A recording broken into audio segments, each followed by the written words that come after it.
What's going on, you bunch of heathens? We're checking out Sabaton History. You know the drill. We're checking out Attack of the Dead Man, episode 51. I swear I've seen 51 on every single one of these. Not positive, though.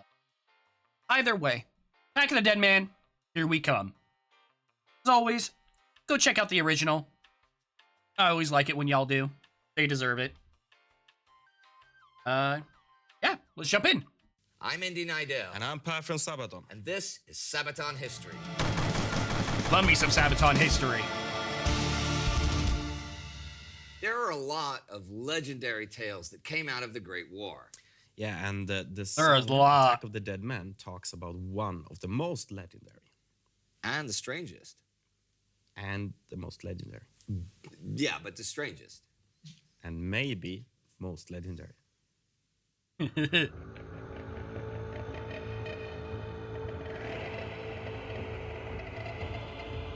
That intro.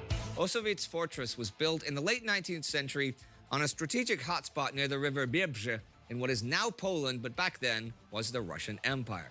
It was just about 50 kilometers away from East Prussia, though, along the important railway line from Bialystok to Königsberg, which conveniently ran straight through the fortress. So it's kind of obvious why this was quite a headache for German high command in the Great War. This close to the German border and effectively controlling one of the few railway lines through all the bogs and marshes in the area, the fortress had to either be taken or destroyed. Otherwise, it would prevent any advance into northern Poland. In fact, the Germans had tried to take the fortress back in September 1914 and again in February 1915, where the second attack had severely damaged much of the fortress defenses through heavy bombing. But the main defensive ring had nonetheless held long enough for the Russian counterattacks to force the attackers to break off. By the summer of 1915, though, the Kaiser's army was determined to try again. Third time's the charm. August von Mackensen's Gorlice Tarnov offensive that summer had thrown much of the Russian forces on the Eastern Front off balance, and German and Austro-Hungarian forces advanced on a wide front eastwards. Seeing their chance, German high command wanted to also take Poland in a frontal attack and ordered Generalfeldmarschall Paul von Hindenburg or Poland, always the speed bump of Europe. The fortress was an important prize to take from the weakened Russian army. So 12 German infantry battalions, accompanied by up to 30 heavy artillery pieces, set their sights on Osowiec. Yeah, that's a pretty big attack force. Of the Russian defenders, under General Lieutenant Berzhozovsky's command, was made up of around 500 men from the 226th Infantry Regiment Zemlyansky, supported by several hundred militia. They dug in several lines of defenses and redoubts, trying to give the German artillery as small a target as possible. Smart. But once the assault began, much of the fortress walls, barracks, and towers began to crack under the heavy German siege artillery. But artillery alone won't take the fortress. They would still need the infantry for that job, and the Russians had enough machine guns and defensive works to make that very difficult and very costly. Sounds like standard Russian. I can make that very costly for you. The Germans, though, brought in a fairly new and extremely dangerous weapon, gas. Now gas warfare was fairly new. In 1914, the French had used tear gas, and in early 1915, the Germans had first used poison gas at Bolimov, though that failed. Since then, however, it had a devastating... I'm sorry, I love the idea. French used tear gas. Non-lethal. And so the Germans decide, you know what, we're going to make poison gas and deploy that. Super inhumane. But you know what? We're gonna say it's a war crime to use the fucking shotgun. Like, Jesus. Get your priorities straight, people. Effect on the totally unprepared and ill-equipped Russian soldiers, who died gruesome and horrible deaths in the deadly clouds of gas.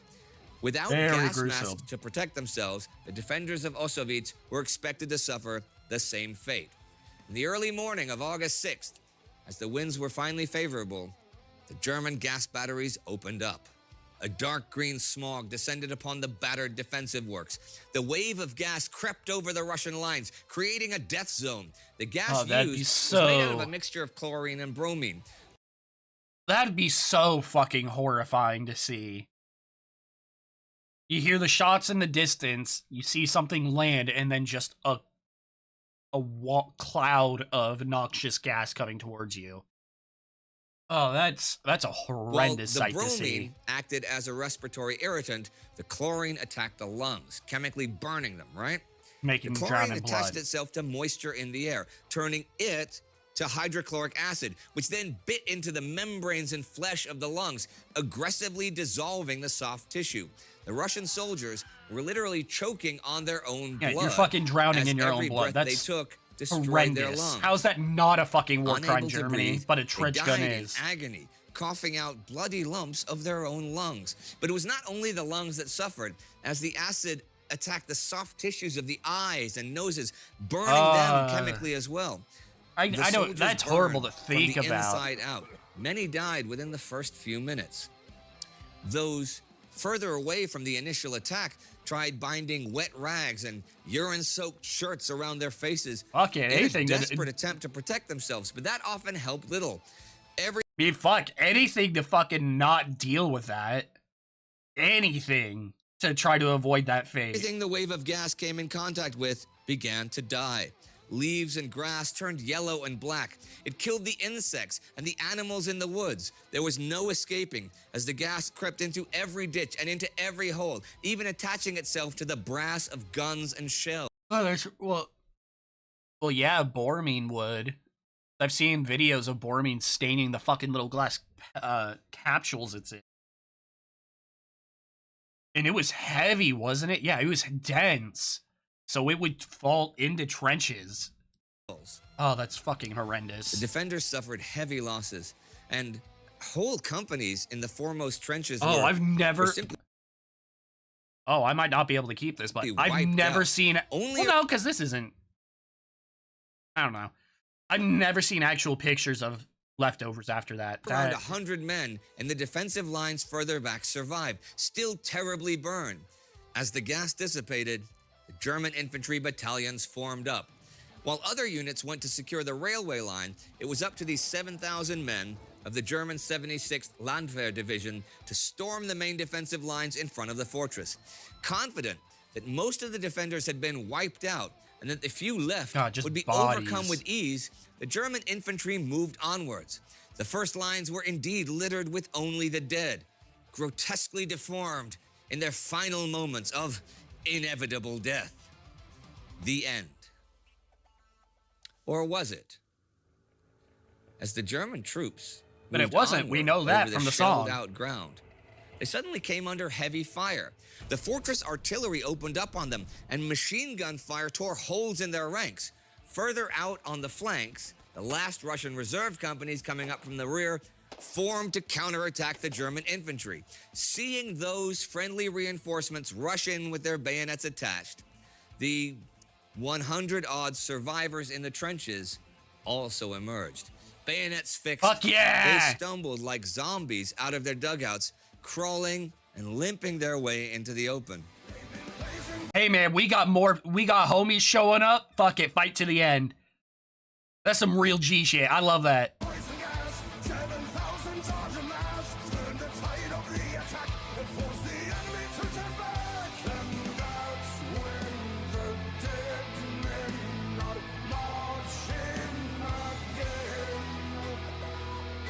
Still love that part. Complete shock stopped the German attackers dead in their tracks. Like dead men returning to life, the Russian survivors came on, heavily breathing, gasping for air through destroyed lungs, their faces scarred by chemical burns, half hidden with bloody rags. They marched on, thirsting for revenge. Yeah, if I'm going down, I'm taking you with me. Thrust upon them. Their tears were bloody. Their eyes burned red. They spat blood and parts of their lungs as they advanced. Yeah, they're already croaking fucked. And coughing like the living dead. This horrible sight, as well as the unexpected counterattack, halted the Germans. Yeah, that's gonna fuck with morale. Set in. They hastily withdrew, soon running away in terror as the panic spread through their ranks, pushing their comrades aside, makes sense. trampling over each other, stumbling over barbed wire as Russian artillery shells fell in between them. The attack of the dead men came on, accompanied by a bayonet charge of the reserves and recaptured the lost trenches. By 11 a.m., a few hours after the deadly gas attack, the defensive lines were back in Russian control. The Germans had withdrawn back to their own starting positions. Okay. What if they just Much of gassed the it battle again, though? remains shrouded in legends and mystery, and that is likely to remain so. Yeah. The casualty numbers on either side are unknown, as are the German records of this battle, though it was certainly a well-deserved tactical victory of a small Russian force over a much larger Did they German not have any force. more gas shells? Strategically, it did little to preserve the Russian hold on Poland, and Osowiec fortress had to be given up weeks later as it was too damaged and the whole front had to pull back anyhow. And since, after the Russian revolutions of 1917, this war was viewed by the Soviet Union as a capitalist war and a source of shame. It was largely edited or written out in their history books. Nowadays, post-Soviet Union, however, the legend of the Attack of the Dead Men is gaining more attention as Russia's interest in the Great War increases. And the legend is certainly a tale worth telling. That It is a tale beyond worth telling. dispute. Yeah.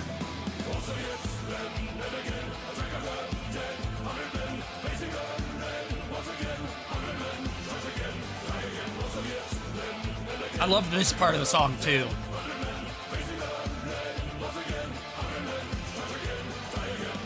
The whole song "Attack of the Dead Man," it was one of those like super like, okay, we're gonna do an album about World War One. Yeah. And Yeah, we gotta do about that. When I was presenting the idea to our record label Nuclear Blast, they were like, okay, so you're gonna have a song about gas, and I was like, yeah, sure, there will be such song. We didn't know exactly how we're gonna cover it, like in which area, but the story Makes sense. of the Dead Man was one of the absolutely like most legendary ones. Do they have a that song we about- definitely felt that we need Question, Sabaton fans, do they have a song about Sergeant York? York seems like something they would have a song about, to get in, and then that's the Osowiec fortress. That's where we get in the. but I don't Have you actually been know. there? No, I never been there. But That'd be a cool place to visit. we've received a lot of fan mails saying like, this is something you really shouldn't write a song about. So in the end we did, and we had a little bit of a special way of revealing the song to the fans, because in Russia there's this guy who is famous as Radio Tapok. He's got a very popular YouTube channel. He's a touring heavy metal musician who does cover songs of bands like Sabaton, but he translates them into Russian. Okay. So I asked him, would you be willing to do a song which nobody has ever heard, and do it? You translate it into Russian, Yeah. and you release it before us. And he was like, "That's a weird thing. It's I cool, never though. heard about It it." sounds kind of cool, though. Yeah. Oh, so is this- before anybody has heard the song? Yeah. He heard it. He recorded it. He translated it into Russian, and he made a music video for it and put it out. Is I this think one that of the was, songs that y'all said to listen in Russian? Interesting way. A lot of people said I'm crazy when I come with such a marketing idea. I mean, you could have sued him for millions of dollars. Yeah, that could Sorry. have been. That could have been the case. Like, hey, you stole our song. You told me. Why would I tell you to? But That we is- actually that gave is him a- the song. And a he was very weird, popular, and he did a good job. And maybe we can listen to a little bit tactic. of Russian version of it. I hope so.